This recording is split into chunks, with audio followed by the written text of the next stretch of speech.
Others করে দেওয়া হলো। দুই হচ্ছে, যখন আমরা দেখলাম যে নাহিদ মন্ত্রিসভা থেকে পদত্যাগ করার পরে উনি একটি দলের দায়িত্ব নিলেন এবং তাকে গুড বাই বলার সময় প্রেস সচিব একেবারে দরজা পর্যন্ত এগিয়ে দিয়ে বললেন আমরা ভবিষ্যৎ প্রধানমন্ত্রী হিসেবে তাকে দেখতে চাই, তখনই বোঝা গেল যে কতটুকু টান এবং ভালোবাসায় দলটির প্রতি প্রধান উপদেষ্টার আছে বা প্রধান উপদেষ্টার ক্যাবিনেটের আছে। তিন হচ্ছে, যখন প্রধান উপদেষ্টা মনের দুঃখে কিংবা যে কোনো কারণে হোক পদত্যাগের মতন কঠিন সিদ্ধান্ত নেওয়ার জন্য মনস্থির করলেন বা বিষয়টি আলোচনা করা যেতে পারে বলে তিনি মনে করলেন, তিনি কিন্তু সকল রাজনৈতিক দলকে ডাকলেন না, ডেকে বললেন না যে আপনাদের এই এই এই এই এই এই অসহযোগিতার জন্য আমার মনে হচ্ছে যে আমি আমার ডিউটি ঠিকমতো পালন করতে পারছি না, সো আই ওয়ান্ট টু। সেটা কারণে হতে পারে যে তিনি তো বলেছেন যে তার নিয়োগকর্তা হচ্ছেন ছাত্ররা। অ্যাবসলিউটলি। তো তাহলে তো ওই দেখেন ওই হোল স্কোয়ারই আমরা যাচ্ছি।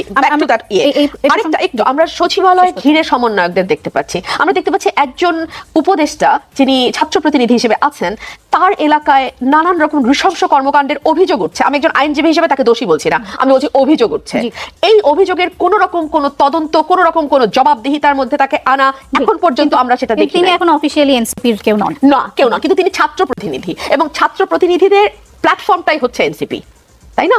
সো এটা পারসেপশন তৈরি করে। আমরা লিগালি অনেক সূক্ষ্ম আর্গুমেন্টে যেতে পারবো, আমি ওখানে না, আমি ওখানে আছি। আলাউদ্দিন মাহমুদ বলছিলেন যে লাভ নাই, আসিফ মাহমুদ বিএনপিতে যেতে পারেন এরকম একটি পারসেপশন। এবং ডিসিএসপি দেরকে আমরা দেখেছি সরকারি নির্দেশে সহায়তা করতে, তাদের ইনঅগারেশন সেরেমনিটা যাতে তারা খুবই জাঁকজমকপূর্ণ ভাবে করতে পারে, লোক সমাগম যাতে হয়, পাবলিক ট্রান্সপোর্ট তারা অ্যারেঞ্জ করে সরকারি ভাবে, এগুলো আমরা দেখেছি। জি, ধন্যবাদ রুমিন ফারহানা। জনাব মাসুদ কামাল এই প্রসঙ্গে যদি কিছু বলতে চান।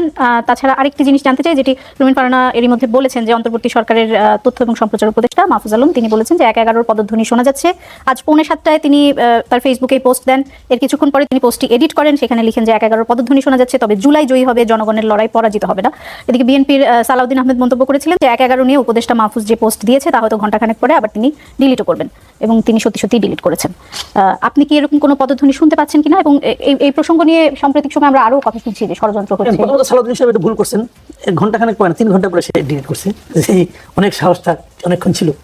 বিষয়টা কি জানেন, আসলে সরকার, আমি কিন্তু মাহফুজ আলমকে বিচ্ছিন্ন কোনো ব্যক্তি ভাবি না, পার্ট অফ গভর্নমেন্ট।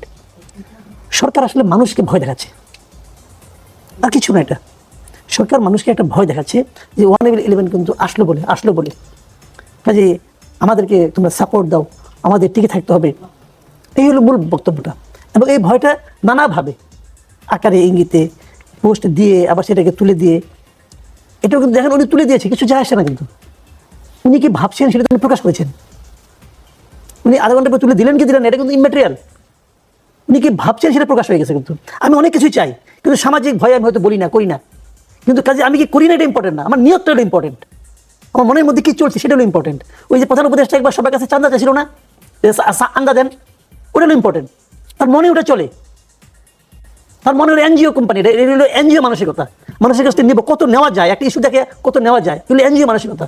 উনি আমি করি নাই, হ্যাঁ আপনি করেন নাই, আপনার লোক তো করছে। কোন লোকটা করছে তাকে আইডেন্টিফাই করছেন, তাকে বের করে দিয়েছেন, তার প্রতি কোনো অ্যাকশন নিয়েছেন? নেন নাই তো, তার মানে আপনি করছেন। তো এগুলো হলো মানসিকতা। ওনার একটা মেন্টালিটি হলো মানুষকে ভয় দেখাও, এই কিন্তু 111 আসলো, অতএব আমি তোমার জন্য বিকল্পহীন একটা ব্যক্তি যাকে তোমার ক্ষমতা রাখতে হবে। আর যে আলোচনাগুলো হচ্ছিল এখানে টিআইবির কথা, এই যে আপনার কিংস পার্টি, তারপর আপনার বিএনপির এই যে মারামারি, অমুক চাঁদাবাজি, এগুলো কিন্তু আমি এই জন্য আমি দায়ী করি। কিন্তু আমি এনসিপিকেও দায়ী করি না, আমি বিএনপিকেও দায়ী করি না, আমি দায়ী করি সরকারকে। সরকার সুকৌশলে দেখেন আমি কি কত বড় ক্ষতিটা করছে এই দেশের। মানে এনসিপিদের ভুল একটাই, এনসিপি মানে স্টুডেন্টদের ভুল একটাই, সেই ভুলটা হলো ডক্টর ইউনূসের মতো একজন ভুল ব্যক্তিকে পছন্দ করছে না। এই লোকটা এনসিপিকে শেষ করে দিছে। এনসিপি জানেও না কেমন তারা শেষ করে দিল, তারা বিশ্বাস করছে লোকটার উপর, সে শেষ করে দিছে, এই স্টুডেন্টদেরকে শেষ করে দিছে। রিয়াদের একটা বক্তব্য পড়লাম, সে ইয়াকে বলছে, জাজকে বলছে যে আমি গরিবের সন্তান, টাকা দেখে মাথা খারাপ হয়ে গেছিল। যদি ধনীর সন্তান হয়, ধরেন আমি ধনীর সন্তান, অথবা ধরেন ও ধনীর সন্তান, তো ওর ধনী পিতা কি ওরা লাখ লাখ টাকা দেয় প্রতিদিন? দেয় না। কিন্তু ধনী লোক তার সন্তানের কাছে 1000 টাকা দিয়ে হিসাব নেয়, টাকাটা কই খরচ করছো, কারণ তার সন্তানকে সে বখে যেতে দিতে চায় না। ও যখন হাতে হাতে করে টাকা পেয়ে যায়, মাথা খারাপ হবে রে ভাই, মাথা খারাপ হবে। এবং এই কাজটা কে করছে? এই সরকার করছে। এই সরকার তাদের উপর একটা মানে আপনার এই যে কিংস পার্টি, এটা সরকার চাপা দিয়েছে, এই সরকার প্রধান চাপা। আমি ওদের দোষ দিই না তো, বিশ্বাস করেন আমি ওদের মায়া লাগে। এই গভর্নমেন্ট কি করলো এই কাজটা? ওরা কি চাইছে আমাকে ওই এসিবিতে উঠাই দাও? ওরা কি বলছে আমার হয়ে তোমরা গুলি করো? ওরা বলছে সমস্ত দায় চাপছে ওদের উপর, যেখানে তারা পুলিশ পাহারা পায় নাই। এর আগে এনসিপি বিভিন্ন জায়গায় যায় নাই, মিটিং করে নাই, মিটিং তো করছে। দরকারটা কি তাদের ছিল?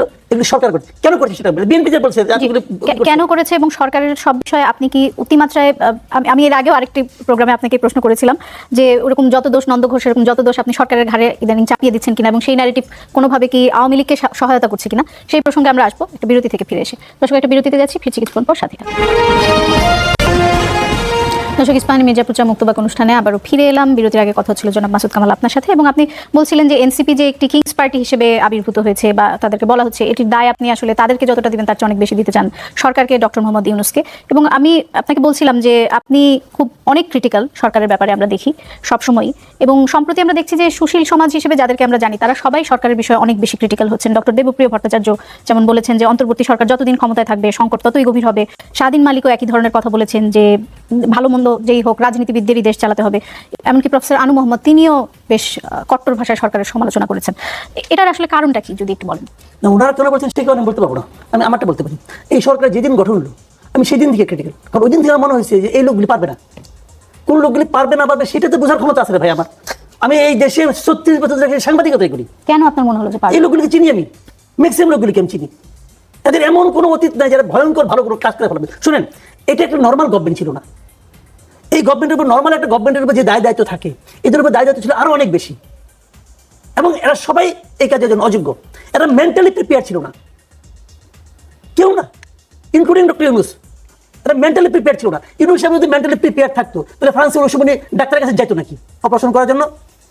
উনি মেন্টালি প্রিপেয়ার ছিলেন না। একটা অপ্রস্তুত লোককে আইনে আপনি বসাই দিয়েছেন চেয়ারে যুদ্ধক্ষেত্রে, এবং এটা বিশাল যুদ্ধ। এবং উনি নিজে আচ্ছা নুরুল কবির কাছে ইন্টারভিউ উনি কি বলছেন? উনি বলছেন ওনারা এই কাজটা জানেন না, এটা ওনাদের ফিল্ড না, দেখি করতে করতে শিখবো বলেন নাই বলছেন। এবং উনি বলছেন অন্য যারা কারা কি করতেছে, আমি তো ভালো মতো বিষয়টা বুঝি না, তো ওনাদের আমি কি ভুল ধরবো? বুঝলেন? তার মানে উনি করতে করতে শিখতে, মানে উনি এক্সপেরিমেন্ট করতেছে, ট্রায়াল এন্ড এরর বেসিসে উনি যাবেন। দেশ নিয়ে এটা হয়? পৃথিবীর কোন একটা সরকার যদি এই কথাগুলি বলে? মাসুদ কামাল আপনার মতে কি কারা অল্টারনেটিভ ছিলেন? যারা অল্টারনেটিভ কে ছিলেন? অন্য যদি ট্রাই করি না, আমি নাম বলে কারে বলতে পারবো? প্রস্তুত তো কেউই ছিলেন না। কি কারণে থাকবে না? একটা আন্দোলন ছিল তো, এই আন্দোলনের মধ্যে অনেকেই ছিল, উনি ছিলেন না। এই আন্দোলনের আগে পাশে ডাইনে বাই উনি ছিলেন না। উনি যাদের কারণ ছিলেন তারাও কেউ ছিল না। কিন্তু আমরা তো জাতীয় সরকার গঠন করার এক ধরনের এই উপদেষ্টাদের 80% উপদেষ্টার শারীরিক, মানসিক, আর্থিক এবং বুদ্ধিভিত্তিক কোন ধরনের ইনভলভমেন্ট এই আন্দোলনের সঙ্গে ছিল না। এই যে নূরজাহান বেগমের কোনো ইনভলভমেন্ট ছিল? ছিল ছিল বলেন আপনি? আলী মোহাম্মদ ছিল? আন্দোলনের সাথে ইনভলভমেন্ট না থাকলে তারা সরকারে থাকতে পারবেন না, এরকম এটা বলি নাই। কিন্তু এটা হলো এমন একটা সরকার যারা একটা আপনার একটা লক্ষ্য নিয়ে মাঠে নামছে, যাদের মধ্যে চেতনা, সেই চেতনা তো ধারণ করতে হবে। এরা তো ধারণ করে না। এই জিনিস আমি যে কথা বলছিলাম আপনাকে সেটা যে দেখেন কতগুলি, যে আমি ওই প্রসঙ্গের আগে আসি যে কেন উনি এত বড় ক্ষতিটা করলেন। উনি কিন্তু ক্ষতি খালি স্টুডেন্টদের করেন নাই, জাতিকে ক্ষতিগ্রস্ত করছেন। কোথায় সেটা আমি বলি, এদেরকে বিতর্কিত করে দিয়েছে। দেখেন উনি আসলে কার লোক বলেন তো? উনি হলো পশ্চিমা বিশ্বের লোক, এবং পশ্চিমা বিশ্বের সবচেয়ে ভয় পায় কি? তারা ভয় পায় ইয়াং জেনারেশনের আপরাইজিংকে। মনে নাই ফিলিস্তিনিদের পক্ষে যাওয়ার জন্য আমেরিকাতে এই স্টুডেন্টদের কি করছে তারা? কামাল, এখানে যদি আমি একটু থামাই আপনাকে, এই যে আপনি বললেন যে উনি হচ্ছেন পশ্চিমা বিশ্বের লোক, সেটি কি একটা কারণ ছিল যে ওনাকে এই পদে তখন বসানো হয়েছিল? কারণ তখন সবাই ভয় পেয়েছিলেন যে আওয়ামী লীগের পতনের পরে যে পশ্চিমা চাপ আসবে সেটি সামলাতে উনি পারবেন না। না না তা না, আমি ওই প্রসঙ্গে পরে আসতেছি, আগে এটা আমি শেষ করি, এই ধারাবাহিকতা আমি শেষ করি। উনি কিন্তু ওই কাজটাই করছেন যে ইয়াং জেনারেশন যেন আগামীতে কোনো আন্দোলন করতে না পারে, এই কাজটা শেষ করে দিচ্ছে। এমন ইয়াং জেনারেশনকে, এই ছাত্রদেরকে এমন একটা জায়গায় পৌঁছে দিচ্ছে, এরা যদি আগামীতে কোনো আন্দোলনের জন্য ডাক দেয় কেউ আসবে না, আসবে না। কারণ বলবো তোমরা তো এগুলি করো, তোমরা তো এগুলি করছো। দেখেন রিয়াদের যে এনসিপির কথা বলছেন নাকি সব তরুণ, সামগ্রিকভাবে তরুণ প্রজন্মের কথা বলছেন? উনি তরুণ প্রজন্মকে নষ্ট করেছেন। আমি আরেকটা এক্সাম্পল, দেখেন এই গভর্নমেন্ট ক্ষমতা নেওয়ার পরে প্রথমে আমি বলছিলাম, তখন আমি মনে করতাম যে ইউনূস সাহেবের একটা শুভ ইচ্ছা আছে, আকাঙ্ক্ষা আছে। তখন আমি বলছিলাম আপনার দুইজন স্টুডেন্টকে আপনার উপদেশের বিষয়টা নিয়ে ভুল করছেন। অনেকে মনে করছে যে আমি তো তাদের যোগ্যতা এবং মেধা নিয়ে প্রশ্ন করছি। না, তা করি নাই। কিন্তু আমি যেটা করছি সেটা হলো এটা করার মাধ্যমে সারা দেশের যে ঐক্যবদ্ধ তরুণ সমাজ ছিল এদের ঐক্যটাকে উনি নষ্ট করে দিয়েছেন। অনেকে বলতে শুনছে, আমাকে বলছে ওদেরকে কিভাবে নির্বাচন করলো, কোন যোগ্যতায় নির্বাচন করলো, আমি নই কেন? এই প্রশ্নটা অনেকের মনে ছিল। কেন আপনি ঢাকা ইউনিভার্সিটি থেকে 2টা স্টুডেন্ট কিনলেন? ঢাকা ইউনিভার্সিটিকে সবচেয়ে বেশি ওদেরকে 1 লাখ স্টুডেন্ট মারা গেছে, ঢাকা ইউনিভার্সিটি কেউ মারা যায় নাই। পাবলিক ইউনিভার্সিটি আপনি কেন নিলেন না? প্রাইভেট ইউনিভার্সিটি কেন নিলেন না? কোনো যুক্তি নেই। এই সমস্ত প্রশ্ন উঠবে, উনি জানেন। জেনে এই কাজটা করছেন, ঐক্যটাকে ভেঙে দিয়েছেন। ভেঙে দেওয়ার ফলে কি হয়েছে? কেউ মন্ত্রী হয়েছে, অন্যরা যারা মন্ত্রী হতে পারে নাই তারা বলছে আমি মন্ত্রণালয়ে যাই, যে আমি তদবির করি। কেউ ভাবছে মন্ত্রণালয়ের মধ্যে যাওয়ার সুযোগ নাই, আমি আমার এলাকায় থাকি, এখানে আমি কাজগুলি করি, তদবির করি। শুরু হয়ে গেছে। যারা তদবির করতে পারছে তারা টাকা পাইছে, যারা করতে পারে নাই তারা আবার নিজেদের মধ্যে একজন ঈর্ষা কাজ করছে যে আমি তো সমন্বয় হতে পারলাম না, হইলে তো আমি এগুলি পারতাম। তো এই যে বিষয়গুলো পুরো জিনিসটাকে তছনছ করে দিচ্ছে। যদি উনি না দিতেন, না নিয়ে বলতেন তোমরা সমন্বয় একটা মিলে একটা কমিটি বানাও, তোমরা জনগণের পালসকে ফিল করবা, করে আমাদেরকে জানাবা, এবং আমরা সেটা যদি বাস্তবায়ন না করতে পারি আমাদেরকে চাপ দিবা, তোমাদের সঙ্গে আমরা প্রতি মাসে 2 বার করে বসবো, তাহলে হতো একটা জিনিস। সেই কাজটা করে নাই। তাদেরকে একজনকে একটা